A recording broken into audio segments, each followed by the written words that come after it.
नमस्कार प्रोग्रामर्स, एक बार फिर से स्वागत है हे सुशील यूट्यूब चैनल पर। अभी तक हमने बात की थी जॉइनिंग की कि हम कैसे एक से ज़्यादा टेबल को ज्वाइन करके देख सकते हैं। अब हम एकदम लास्ट पड़ाव पे हैं जहाँ पर कि कुछ एक चीज़ें और हमें देखनी है, जैसे कि अभी तक हमने किसी भी एग्जिस्टिंग टेबल को डिलीट करके नहीं देखा है और ना ही किसी भी डेटाबेस को डिलीट करके देखा है। ये तो हमारा प्रीवियस वर्क था कि हमने ज्वाइनिंग का वर्क यहाँ पर किया था। इसी तरीके से अब हम एक नई फाइल क्रिएट करते हैं टेबल को डिलीट करने के लिए, लेकिन यहाँ पर हम कुछ खास करने वाले हैं। अभी तक हमने जितना भी डेटाबेस का काम देखा वो सब कुछ हमने सिंपली क्या किए, अलग अलग क्वेरी लिखी और एग्जीक्यूट कर करके देखा। लेकिन इससे पहले ठीक हमने पाइथन के बेसिक और एडवांस सारे कॉन्सेप्ट पढ़े, कैसे हम फंक्शंस बनाते हैं, कैसे हम क्लासेस बनाते हैं। तो अब हम थोड़ा सा ना क्लास वाला काम करके देखते हैं कि हम कैसे फंक्शन वाला पहले करते हैं कि हम कैसे फंक्शन के थ्रू एक टेबल को डिलीट कर सकते हैं। तो delete underscore table dot P Y, हम ये एक फ़ाइल क्रिएट कर लिए। ठीक है, फाइल क्रिएट करने के बाद में सबसे पहले फ़ॉन्ट देखते हैं, एकदम सही है। ठीक है, तो सपोज़ दैट हमारे पास कुछ टेबल पहले से बनी पड़ी हैं। हमारे डेटाबेस का नाम था हे सुशील अंडरस्कोर पाइथन, और यहाँ पर अभी तक हमने 3 अलग अलग टेबल क्रिएट किए थे। स्टूडेंट और सब्जेक्ट टेबल हमने लास्ट ज्वाइनिंग के लिए क्रिएट किया था, सो दैट कि हम 2 टेबल को आपस में कैसे ज्वाइन कर रहे हैं। और जैसे हम 2 टेबल को ज्वाइन कर रहे हैं ऐसे ही आप मल्टीपल टेबल को ज्वाइन कर सकते हो। हालांकि ये भी अभी अगर कन्फ्यूजन का विषय है तो हम इसको अच्छे से समझेंगे जब हम अभी एक प्रोजेक्ट भी बनाएंगे तब। तो फिलहाल के लिए तो हमने बस 2 टेबल ज्वाइन करके देख लिए हैं, लेकिन हमारी कहानी यहाँ पर रुकने वाली नहीं है। अभी के केस में जैसे यहाँ पर हमारे पास केवल 3 ही टेबल है, तो हम इन एग्जिस्टिंग टेबल्स को डिलीट नहीं करेंगे। हम क्या करते हैं कि हम टेबल क्रिएट करने और डिलीट करने के लिए दोनों के लिए फंक्शंस बनाएंगे। तो सपोज दैट अब हमको अगर एक टेबल डिलीट करनी है तो पहले हमको क्रिएट करनी पड़ेगी, तो हम क्रिएट करने के लिए कोड लेकर आते हैं। तो create new table by function, सबसे पहले हम क्या करते हैं, एक फंक्शन क्रिएट करते हैं टेबल क्रिएट करने के लिए। अब अगर हम बात कर रहे हैं एक टेबल को क्रिएट करने के लिए, तो हमेशा हमें टेबल क्रिएट करने के लिए चाहिए क्या है। एक टेबल क्रिएट करने के लिए हमको टेबल के अंदर आने वाले फील्ड की डिटेल भी चाहिए है। तो थोड़ा सा हम एक्सपेरिमेंट करने चल रहे हैं, हो सकता है इसमें कुछ एक हमको एरर भी मिल सकता है। तो सपोज दैट हम मानते हैं कि अगर आपने क्या कहते हैं अभी प्लेलिस्ट पूरी कंप्लीट नहीं की है, या प्लेलिस्ट आपने अभी देखना नहीं शुरू किया है ये पाइथन का ऑनलाइन पाइथन क्लास प्लेलिस्ट को, तो आप उसको प्लीज़ देखना चालू करो, अदरवाइज़ ये कॉन्सेप्ट अच्छे से समझ में नहीं आएंगे। क्योंकि अब हम यहाँ पर डायरेक्ट फंक्शन क्रिएट करने वाले हैं। तो पहले हम एक छोटा सा काम करते हैं, पहले हम डायरेक्ट क्रिएट कर लेते हैं, सो दैट कि जो लोग नए हैं उनको भी पता चले और जो फंक्शन के बारे में जानते हैं उनको भी पता चले। तो हमको सिंपली क्या करना है, एक टेबल क्रिएट करनी है सबसे पहले। तो हम चलते हैं, हमारा जो क्रिएट टेबल की एक क्रिएट डेटाबेस में हमने क्वेरी लिख रखी है कि हम कैसे एक टेबल क्रिएट करते हैं। तो इसी क्रिएट टेबल वाली क्वेरी को हम कॉपी करते हैं और ले चलते हैं यहाँ पर। तो अभी के लिए तो हम डायरेक्ट क्या कर रहे हैं, क्रिएट न्यू टेबल। अब ये वाला कोड हमने पहले लिखा हुआ था किसके लिए, एक ऑग मंथ के टेबल को क्रिएट करने के लिए। ये टेबल तो पहले से एग्जिस्ट कर रहा है, तो हम क्या करते हैं, सिंपली हम एक दूसरा टेबल क्रिएट करते हैं। तो हम यहाँ पर देते हैं demo table, suppose that demo table हमने दे दिया और फील्ड के नाम एज इट इज़ हम रहने देते हैं। यहाँ पर एक चीज़ मिसिंग है अभी, क्या, हमको कनेक्शन लेकर आना है यहाँ पर, जो कि अभी हम कनेक्शन लेकर नहीं आए हैं। तो हम दूसरी वाली टेबल में ही चलते हैं और ऊपर यहाँ पर हम इंपोर्ट किए थे वही सेम टू सेम इंपोर्ट हम यहाँ पर ये भी ले लेते हैं। और ये 2 लाइन हमको चाहिए हैं, सो दैट कि एक ये लाइन और एक ये लाइन, इन दोनों को हमने कॉपी किया और यहाँ पर हमने पेस्ट कर दिया। हुआ क्या कि installing and connecting underscore dB करके हमने एक फ़ाइल बनाई थी जिसमें कनेक्शन लिख रखा था। ठीक है, वो वहाँ से मिल गया और इसको कनेक्शन को हमने माई कर्सर नाम के एक वेरिएबल में स्टोर कर लिया और फिर हम यहाँ पर एक टेबल क्रिएट करने चल रहे हैं। तो डायरेक्ट हम इस फाइल को रन करते हैं। इसको हम ज़्यादा खींचेंगे नहीं क्योंकि आपने पहले कनेक्शन वाला पूरा काम समझा हुआ है। हमारा कनेक्शन सक्सेसफुली क्रिएट हो गया। तो हमारा काम क्या है कि एक बार हम चल के चेक करते हैं कि हमको रिज़ल्ट क्या मिला। तो हम एक बार डेटाबेस टेबल को रिफ़्रेश करते हैं। दिख रहा है डेमो टेबल हमको मिल चुका है। ठीक है, अब डेमो टेबल हमको मिल गया है, दूसरा काम हमारा क्या है कि हमको इसको डिलीट करना है। ठीक है, एक चीज़ याद रहे कि हमने यहाँ पर क्या लिखा है, create table if not exist. If not exist को हम लगाते क्यों हैं, ताकि हमको एरर ना मिले इन केस अगर ये टेबल एग्जिस्ट करती है। जैसे इस केस में अगर मैं इस फाइल को फिर से रन करूँ तो यहाँ पे कोई एरर नहीं मिलना है, लेकिन अगर मैं यहाँ से ये इफ़ नॉट एग्जिस्ट को हटा दूँ और फिर इसको रन करूँ तो मुझे एरर मिलेगा कि भाई साहब ये टेबल पहले से एग्जिस्ट करती है। मिल गया एरर, mysql.connector.errors.programming एरर और 1050 क्या है, table demo table already exist. ठीक है, ये तो थोड़ी सी पुरानी बात थी, लेकिन अब जैसे हमारे पास एक टेबल है डेमो टेबल, इसी टेबल को हम डिलीट करना चाहते हैं। सिंपली हम इसको डिलीट कर सकते हैं। इसके लिए हमें क्या करना है, mycursor.execute मेथड को ही हम फिर से कॉल करेंगे और एग्जीक्यूट मेथड के अंदर हम एक छोटा सा क्वेरी लिखेंगे। क्वेरी क्या, अब हमने बहुत पहले जो है हमको जितने भी टाइप के कीवर्ड मिलते हैं एसक्यूएल क्वेरी लिखते समय उनकी बात कर चुके हैं। उसी में से जब हम बात करते हैं टेबल को डिलीट करने की, तो हम डिलीट कीवर्ड का यूज़ नहीं कर सकते हैं। टेबल डिलीट करने के लिए हम ड्रॉप कीवर्ड का यूज करते हैं। अब क्वेरीज़ में हालांकि MySQL अलग से एक पूरी की पूरी लैंग्वेज है और इसके अंदर बहुत सारी क्वेरियाँ अलग अलग तरीके से हम लिख सकते हैं, जिसके लिए बहुत सारे मेथड्स हमको मिलते हैं और बहुत सारे कीवर्ड मिलते हैं। तो हम तो बहुत ही एक छोटा सा हिस्सा देख रहे हैं डेटाबेस का कि हम कैसे MySQL के अंदर छोटे छोटे टेबल या छोटी छोटी क्वेरियाँ लिख सकते हैं। हाँ, इससे आप थोड़ा सा अच्छे लेवल का काम कर सकते हैं, लेकिन बहुत सारी चीज़ें हैं जो अभी इसमें करना और एक्सप्लोर करना बाकी है। हम उसको आगे चल के देखेंगे, क्योंकि अभी हम नए हैं तो हमारा सबसे पहला काम तो यही है कि हम ये छोटे छोटे वर्क करके इनको सीख जाएं कि कैसे होते हैं। तो वैसे ही एक एग्जिस्टिंग टेबल को डिलीट करने के लिए हम क्या यूज करते हैं, ड्रॉप कीवर्ड का। तो यहाँ पर सपोज दैट हमको लिखना क्या है, ड्रॉप, इसके बाद में टेबल और इसके बाद में क्या, टेबल का नाम। टेबल का नाम है हमारे डेमो टेबल। परफेक्ट, इतने काम के बाद में हमारा काम हो जाना चाहिए। टेबल की स्पेलिंग हमने यहाँ पर गलत लिख दी है, हमने का मतलब मैंने। इतना हो गया। इसको एक बार हम रन करें। क्या किया हमने, ड्रॉप टेबल और इसके बाद में टेबल का नाम। तो इसको रन करते हैं। अगर कोई एरर नहीं मिला, जो कि नहीं मिला, दैट मीन्स कि हमारा काम हो चुका। एक बार चल के हम फिर से इसको रिफ्रेश करते हैं। डेमो टेबल यहाँ से ख़त्म। मतलब कि कितना आसान था, हमारा टेबल ख़त्म हो गया। लेकिन हम इतना आसान वाला काम नहीं करेंगे, क्योंकि हम एक अच्छी खासी जर्नी तय करके यहाँ तक पहुँचे हैं कि हमने सारे बेसिक कॉन्सेप्ट समझ लिए, कैसे कैसे सारा काम हो रहा है, क्या है वेरिएबल, डेटा टाइप्स क्या हैं, किस तरीके से लॉजिक क्रिएट कर रहे हैं, फंक्शन या क्लास क्रिएट कर रहे हैं, फाइल हैंडलिंग को भी हमने यूज किया और फाइल्स वगैरह भी बनाई, डिलीट की, सब कुछ।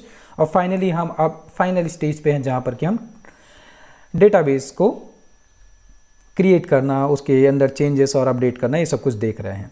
हमारा ये एक्चुअल काम नहीं है। हम थोड़ा सा इसको फंक्शन लेवल पे ले चल के मूव करते हैं। तो अभी के लिए इसको भी मैंने, अच्छा एक चीज़ यहाँ पे और रह गई।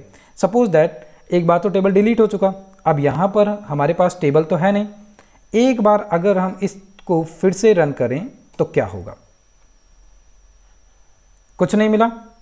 ठीक है, एक बार हम फिर से देखते हैं। ठीक है, कुछ भी नहीं मिला। हालांकि इसको देना चाहिए था, इसने क्यों नहीं दिया, संशय का विषय तो ये है। एक्चुअली इस केस में अगर आपको एरर मिलता है तो इस केस में भी हम क्या यूज कर सकते हैं, जो इफ़ नॉट एग्जिस्ट है, इसी का यूज किया जाता है इन केस अगर टेबल पहले से डिलीट हो चुकी है और वो एग्जिस्ट नहीं करती है और हम रन करते हैं कोड को, तो हमें एरर मिल। अच्छा, ओके ओके ओके ओके। देखिए यहाँ पर क्या गलती की, जब हम इस कोड को रन कर रहे हैं तो लाइन बाय लाइन एग्जीक्यूशन हो रहा है। लाइन नंबर 6 के बाद में जो हमने ये 7 नंबर लाइन लिखी थी, ये क्या कर रहा था, जब भी हम रन कर रहे हैं ये टेबल को क्रिएट कर रहा है और उसके बाद में डिलीट कर दे रहा है, इसीलिए कोई एरर नहीं मिल रहा था। अच्छा हुआ ध्यान पड़ गया। इसको एक बार कमेंट कर देते हैं और एक बार फिर से मैं रन करता हूं। क्या हुआ, MySQL कनेक्टर एरर, और क्या कह रहा है, अननोन टेबल है susil_python.demo टेबल, यानी कि इस नाम की कोई टेबल एग्जिस्ट करती ही नहीं है। सिंपली वो एरर हमको मिल गया जो चाहिए था। तो असल में हमारा काम ये तो था नहीं, हमको करना यही है, लेकिन थोड़ा सा हम इसको फंक्शन बेसिस पे करते हैं कि पहले हम एक फंक्शन बनाते हैं टेबल को डिलीट करने के लिए, क्योंकि डिलीट वाला काम जो है थोड़ा सा आसान है। क्रिएट करने के लिए हमको क्या चाहिए है, हमको टेबल का नाम भी देना पड़ेगा और उसके साथ में उसके अंदर नंबर ऑफ कॉलम्स पे क्या क्या पैरामीटर्स जाने हैं, क्या डेटा टाइप जाने हैं, वो भी देना पड़ेगा। तो ये थोड़ा सा टिपिकल काम है, तो इसको हम नेक्स्ट लेवल पे करते हैं। सबसे पहले तो हम टेबल को डिलीट करने के लिए फंक्शन बनाते हैं। तो सपोज दैट हम यहीं पे बनाते हैं एक फंक्शन, इसको हम ऐसे ही रहने देते हैं और यहाँ पे हम लिखते हैं create function for deleting table. ठीक है, अब फंक्शन को डिलीट करने के लिए हमें क्या चाहिए, असल में टेबल का नाम चाहिए है। अब सपोज दैट हमको अगर टेबल का नाम चाहिए और टेबल का नाम मिल जाए तो हम बहुत आसानी से टेबल को डिलीट कर सकते हैं। तो यही काम हमें करना है। तो हम एक फंक्शन क्रिएट करते हैं delete table, delete dB table. अब डेटाबेस का टेबल है, ठीक है, और यहाँ पे हम दे देते हैं आर्ग्यूमेंट का नाम टेबल नेम, ताकि पता चले कि हाँ इसके अंदर क्या आ रहा है। ठीक है, इसके अंदर हमें क्या करना है, यही वाली क्वेरी थी जो हम चला रहे थे अभी तक, तो इसी वाली क्वेरी को हम यहाँ पर ले लेते हैं माई कर्सर डॉट एग्जीक्यूट और उसके अंदर ड्रॉप टेबल। लेकिन अब यहाँ पर क्या है, इस एग्जीक्यूट के अंदर हमको यहाँ पर क्या देना है, एक डायनामिक वैल्यू देनी है। तो हम यहाँ पर क्या कर सकते हैं, हम यहाँ पर यूज कर सकते हैं कॉन्केटेनेशन साइन का और उसके साथ में टेबल नेम का।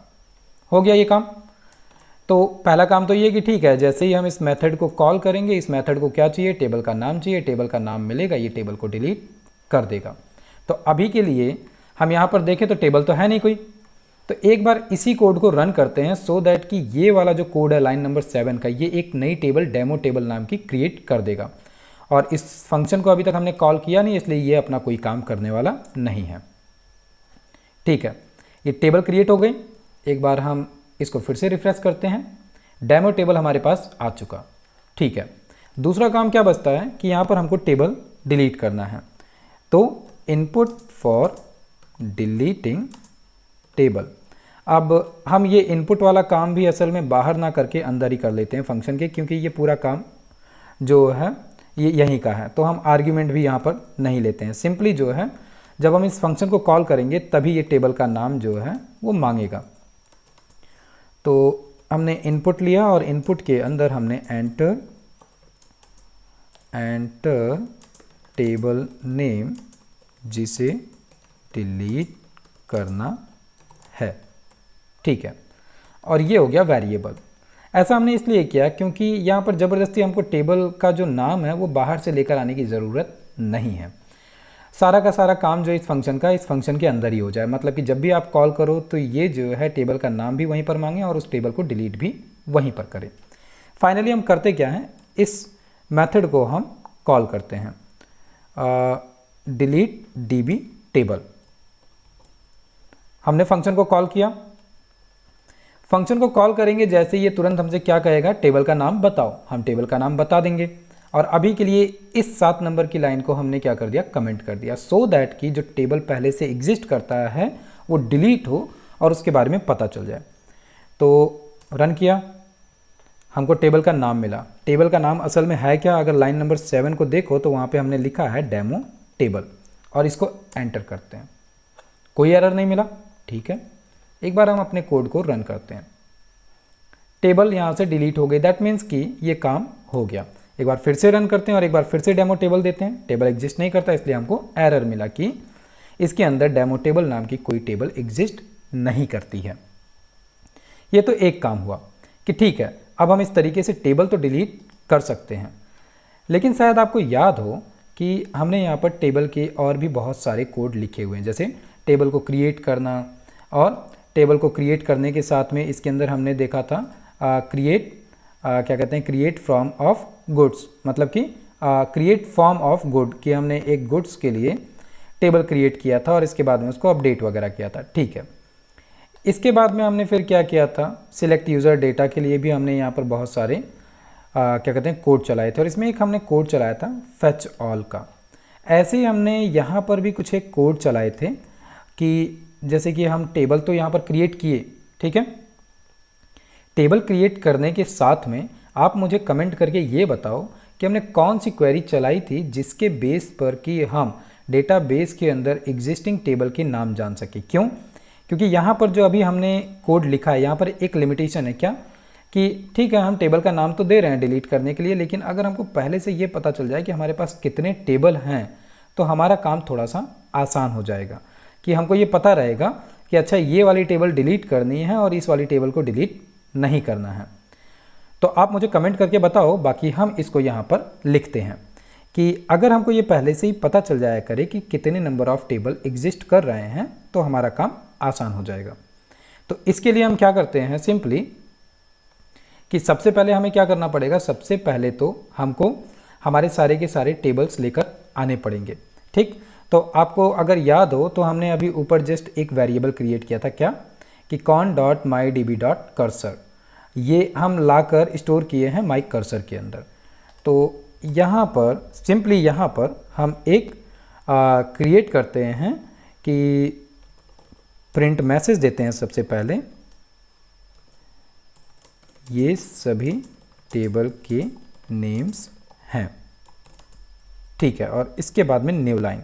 अगर आपको याद हो तो हमने जितने भी एग्जिस्टिंग टेबल है उनको देखने के लिए एक लूप चलाया था, और वही लूप हमें यहाँ पर भी चलाना पड़ेगा। और लूप का काम शायद आपको याद है कि जब भी एक तरीके का रिपीटेड वर्क होता है उसी को हम लूप के अंदर यूज करते हैं।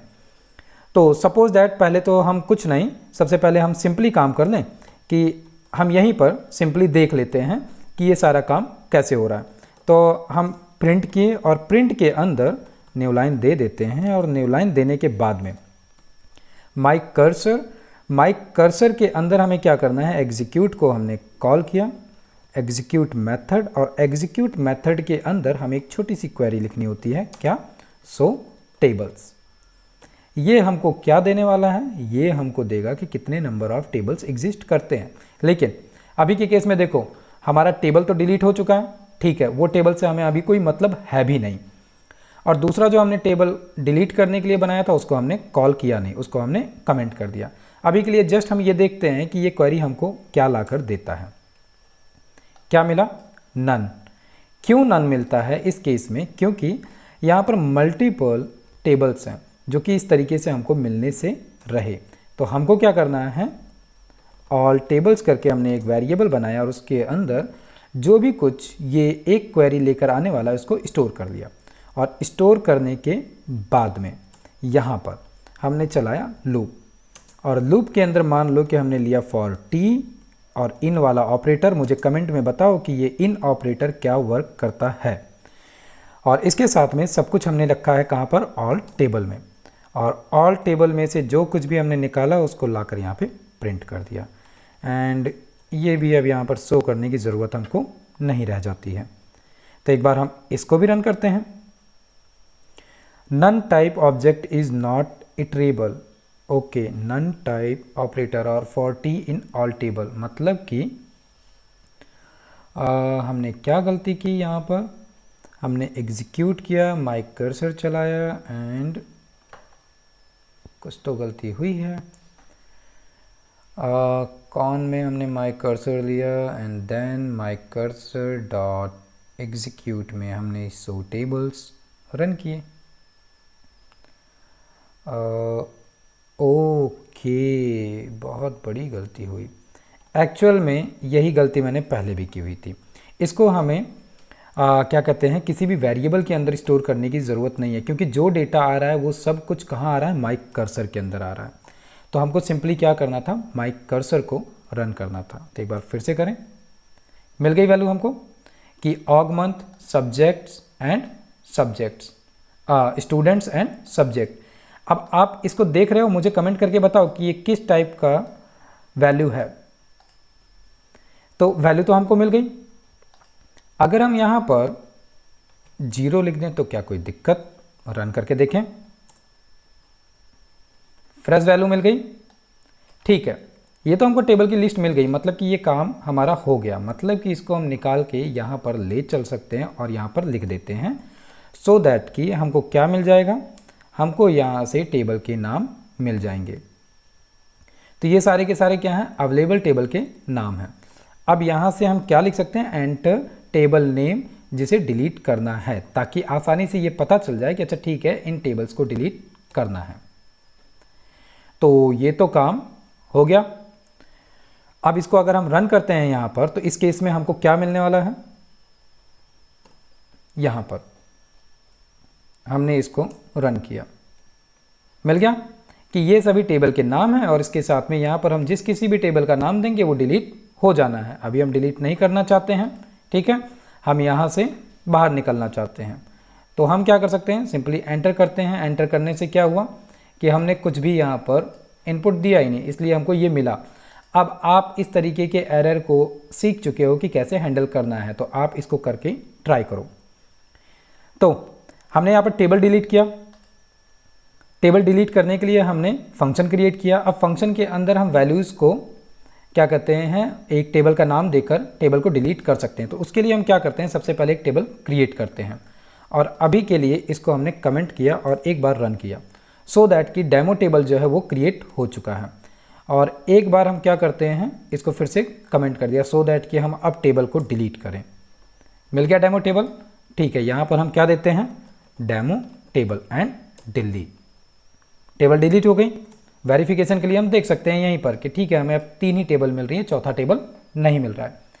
इसी तरीके से क्या आप खुद से एक और फंक्शन बना सकते हो जिसमें कि आप किसी भी तरीके के नए टेबल को क्रिएट कर सको। मैं यहाँ पर थोड़ा सा आपको हिंट देता हूँ और इस काम को आप खुद से ट्राई करो करने की।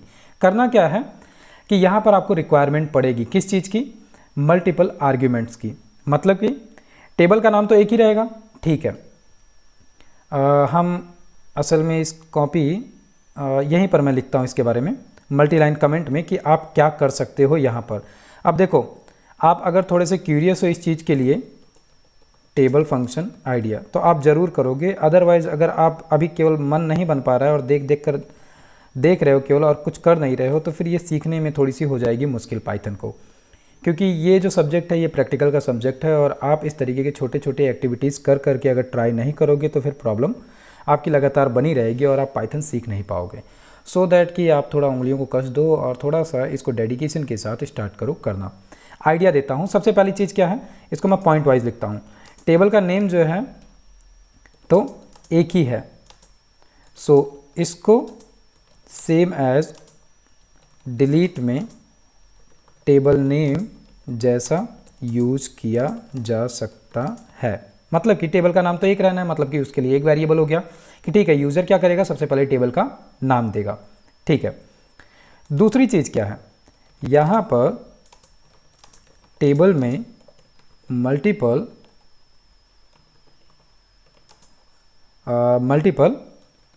कीज़ हैं और उनके डेटा टाइप्स हैं। तो आपको याद होगा हमने डिक्शनरी पढ़ी थी। डिक्शनरी के अंदर हम क्या करते थे, की और वैल्यू देते थे। अगर आप थोड़ा सा गौर करो इस 13 नंबर की लाइन पर, जहाँ पर कि हम क्या दे रहे हैं, यहाँ पर एक की है SR और यहाँ पर हम बता रहे हैं कि कौन सा वेरिएबल टाइप होगा और उसकी कितनी वैल्यू होगी। तो क्या इसको हम एक फॉर्मेट का यूज करके यहाँ पर हम वैल्यू दे सकते हैं, या जो भी कुछ हमें लिखना है वो हम एक वेरिएबल के थ्रू लाकर यहाँ पर शो कर सकते हैं। थोड़ा सा टिपिकल काम है ज़रूर, लेकिन अब आप इस तरीके की टिपिकलिटी को ट्राई करके देख सकते हो, क्योंकि आपने सब कुछ पढ़ तो लिया है। अब इस तरीके के चैलेंजेस जो आपको मिलेंगे उनको आपको देखना है। इसका फ़ायदा क्या होगा अगर आप अभी इस तरीके के छोटे छोटे फंक्शन बनाते हो। जैसे कि मान लो कि हम एक नया टेबल क्रिएट करना है, उसके लिए हमने फंक्शन बना लिया, फंक्शन बन जाएगा तो एक बार आपको इसको बनाने में टिपिकलिटी होगी, लेकिन इसके बाद में जब कभी भी आपको कोई फंक्शन बनाना होगा, टेबल बनाना होगा, आप सिंपली इसको वहाँ पर कॉल करोगे और आपका काम हो जाएगा। या टेबल डिलीट करना है, सिंपली आप कॉल करोगे, वो काम हो जाएगा। तो ये बहुत ही आसान काम हो गया। आप इस तरीके के छोटे छोटे काम करके देख सकते हो। अब जैसे हमने यहाँ पर टेबल डिलीट किया है, इसी तरीके से नेक्स्ट जो हमारा काम है वहाँ पर हम डेटाबेस डिलीट करेंगे। डेटाबेस डिलीट करते समय मैं आपको बताऊँगा कि आप किस तरीके से इस तरीके का काम कर सकते हो, और वहाँ पर ये काम मैं करूँगा डेटाबेस के लिए। ऑब्वियसली वहाँ पर आप मुझे ये कह सकते हो, अगर आप अभी थोड़ा सा अच्छे से समझने लगे हो तो आप ये मुझे ज़रूर कह सकते हो कि डेटाबेस के नाम को डिलीट करने के लिए फंक्शन, या नया डेटाबेस क्रिएट करने के लिए फंक्शन अगर आप बना रहे हो तो उसमें तो बहुत आसान है, क्योंकि आपको डिलीट या क्रिएट करने के लिए केवल और केवल डेटाबेस का नाम देना है। उसके अंदर कोई और फील्ड तो होता नहीं है। लेकिन वहाँ पर भी एक ट्रिक है। ट्रिक क्या है कि अगर हम कोई एक नया डेटाबेस क्रिएट कर रहे हैं तो उस समय हम केवल और केवल डेटाबेस क्रिएट कर सकते हैं। डेटाबेस क्रिएट करते समय आप उसका कनेक्शन क्रिएट नहीं कर सकते हो। डेटाबेस क्रिएट होने के बाद में हम कनेक्शन बनाते हैं, तो वहाँ पर भी एक छोटा सा जो है प्रॉब्लम है। तो आपका काम यही है कि आप सबसे पहले इस टेबल वाला जो डिलीट टेबल है इसके साथ में एक क्रिएट टेबल के लिए फंक्शन बनाओ। और अगर आप थोड़ा सा और अच्छे से समझ चुके हो तो आप इसके लिए क्लास बना सकते हो, और क्लास का नाम क्या दिया जा सकता है, डेटाबेस वर्क, या जो भी आपको सही लगे। मतलब कि उस क्लास के अंदर डेटाबेस से जुड़े हुए सारे फंक्शन बना सकते हो आप, कि टेबल क्रिएट करने के लिए, टेबल डिलीट करने के लिए, 2 टेबल को ज्वाइन करने के लिए, या 3 टेबल को ज्वाइन करने के लिए, या टेबल के अंदर से एक बार में सारी क्वेरीज को सिलेक्ट करके लाने के लिए, या कुछ स्पेसिफिक क्वेरी को लेकर आने के लिए, या किसी आईडी के बिहाफ पे पर्टिकुलर रो की आईडी को लेकर आने के लिए। इस तरीके के आप अलग अलग टेबल बना सकते हो। हालांकि हम ये सारा काम जब हम प्रोजेक्ट बनाएंगे तो वहाँ पर इसी तरीके का काम हम करेंगे, क्योंकि जब हम एक प्रोजेक्ट बनाते हैं तो वहाँ पे हम रिपीटेड वर्क नहीं करते हैं कि कॉपी पेस्ट करते जाओ आप जो कोड लिख रहे हो। जाहिर सी बात है, मुझे इतना लिखने के लिए 5 लाइन का कोड लिखना पड़ा है। अगली बार मैं सिंपली अगर इस एक लाइन को कॉल करूँगा तो मेरा ये सारा का सारा काम हो जाया करेगा। मतलब कि मैं वर्चुअली बार बार इसी फंक्शन का यूज करता रहूँगा। तो ये बहुत ज़्यादा आसान करता है हमारे काम को।